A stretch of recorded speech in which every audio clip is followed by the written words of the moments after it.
Okay, in this video, we're going to look at how to set up a Zoom link for parent-teacher conferences, or if you wanted to host a meeting on your own.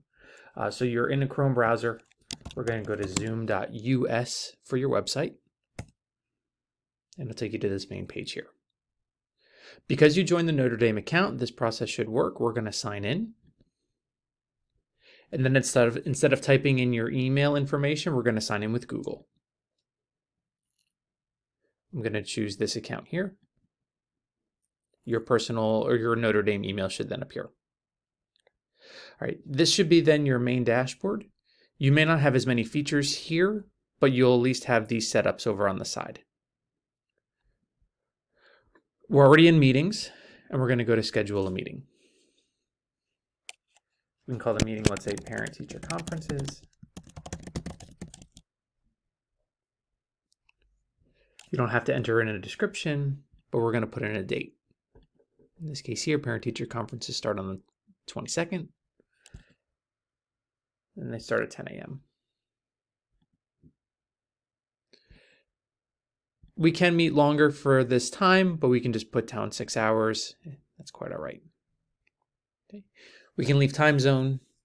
We're not going to make registration required. We don't need to worry about generating a personal meeting ID. We're only going to share out the links. The things to note here are your security features. You're going to want to set waiting room to being checked. For Zoom, one of these needs to be selected. In this case here, if we have a waiting room, that means that when parents go into, or whoever you're inviting to the meeting, you're going to have to physically let them into the waiting room. So I prefer to set this one if I'm hosting a meeting and I'm trying to have a little more control. If I want to just have everyone join in whenever it's convenient, I usually set it to a passcode. But in this case here, we're probably going to want to set it to a waiting room. We don't need to require authentication to join, but we are going to want to turn on the host video and the participant video. For audio, we're going to select it to both. This means that they can either have their video cameras on and then dial in if there is an audio issue, or by default, most people will just use the computer audio, but I tend to leave it on as both. For meeting options, we can really leave a lot of these blank. In short, allowing participants to join anytime means that people can try and join into your Zoom before you get there. For a waiting room, that doesn't really help us out too much. For muting participants upon entry, if you have a lot of people coming in, that's a really helpful feature, but for parent-teacher conferences, I tend to leave this blank. If I wanted to create breakout rooms, again, unnecessary for parent-teacher conferences, but that feature is there. And then we can automatically record meetings, again, if we wanted to.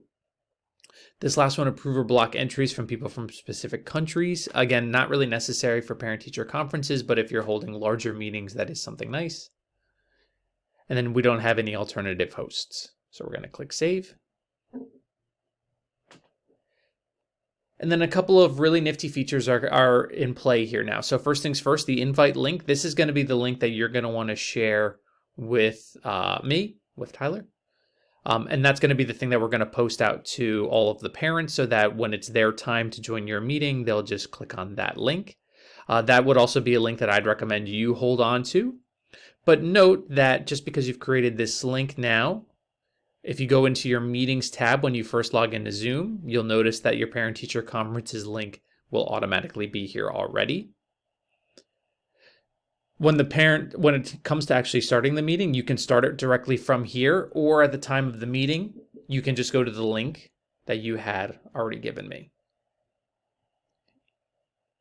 And that's how you would create a Zoom meeting through your Notre Dame account. And then at the conversation, at the training, we will go over some of the details of how to actually navigate a hosted Zoom session.